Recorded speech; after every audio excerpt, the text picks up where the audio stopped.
What is up, Golf Fitness Bomb Squad listeners?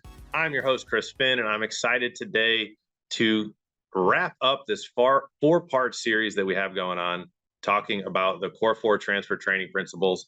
It has been a month in the making. I'm super excited to wrap it up with you today because this is probably the easiest and the simplest. So easiest to teach and the simplest for you to know if you're doing it right or wrong. The feedback loop on this is super, super simple as long as you can hear. So if you have hearing issues, not so simple, but for everyone who can hear, it's definitely really, really easy.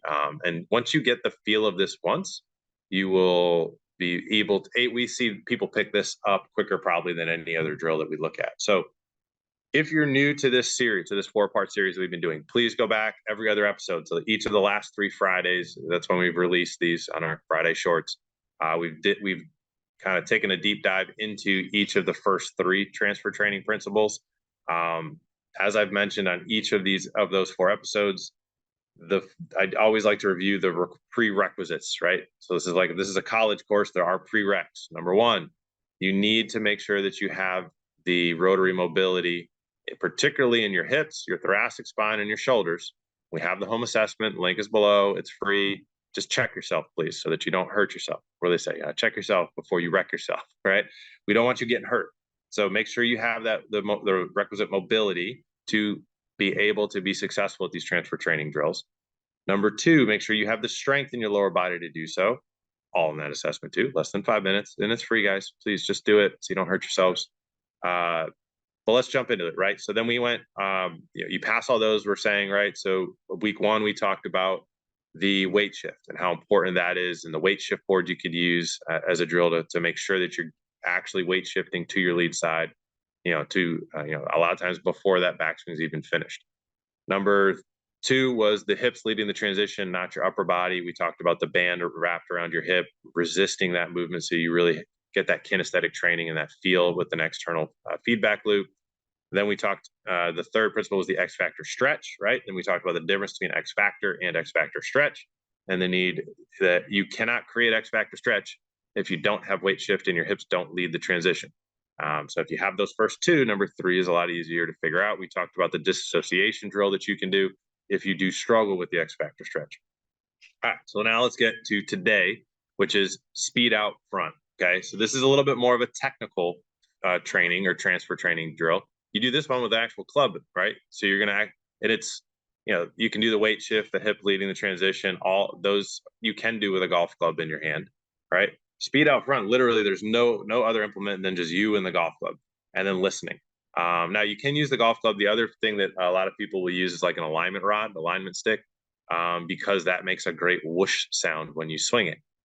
And what you're looking to do, what most golfers do, unfortunately, is they create that whoosh at the start of their downswing. They cast it, they early release it, right? So that whoosh comes before impact.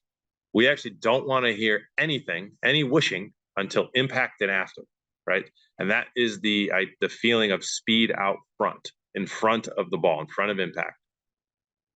We want to be accelerating through impact, and that feel of accelerating through impact and being faster afterwards. Now, everybody knows, if you look at the data, just for any of you out there that want to like correct me, yes, I'm well aware that when you hit the ball, it decelerates the club, like the club head, right? Like, we know that.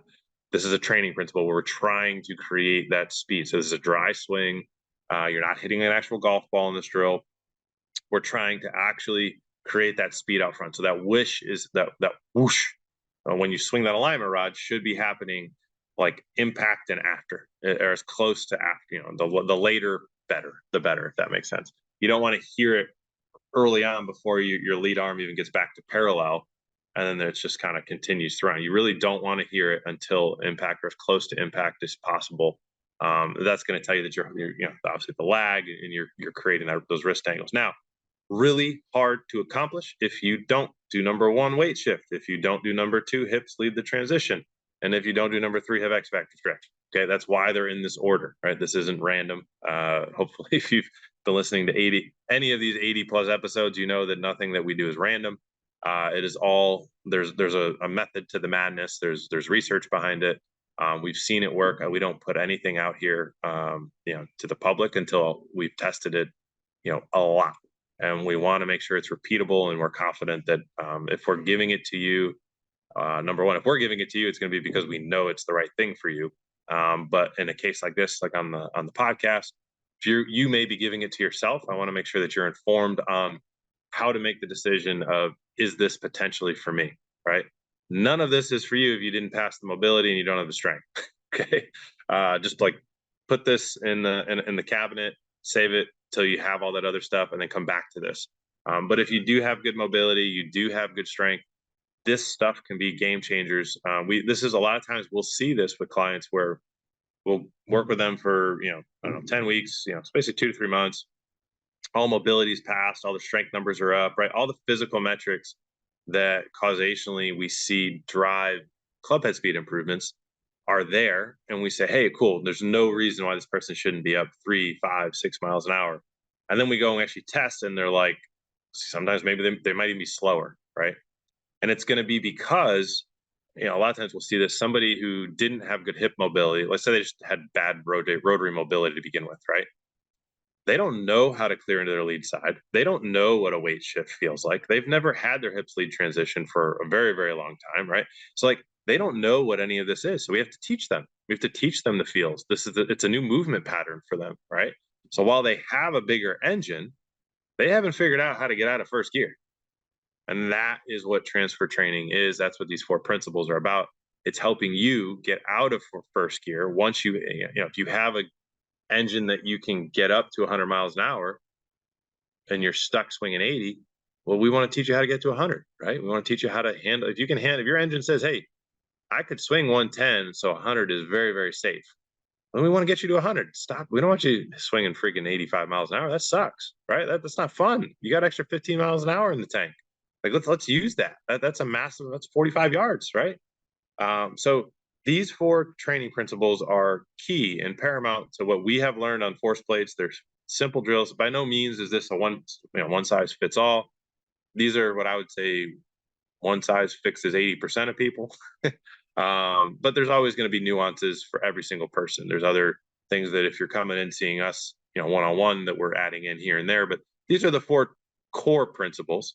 As we continue to go through the podcast journey and the evolution of it, I'm sure we'll dive into lots more specifics here and there for each and every, profile that we see of different golfers. But this should help most of you listening.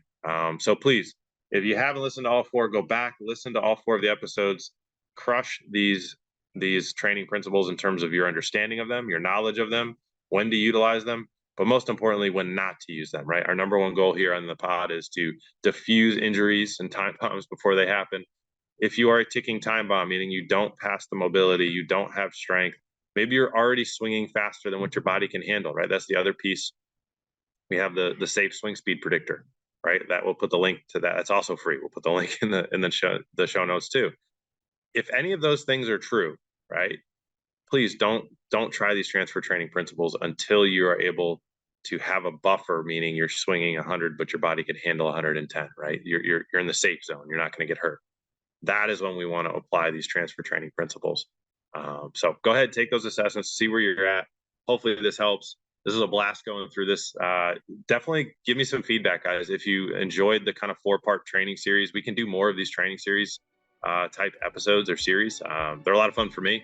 And if you find them helpful, let us know so we can get you exactly what you want to hear. So thanks as always for hanging out with me here on the pod, and we'll catch you next week.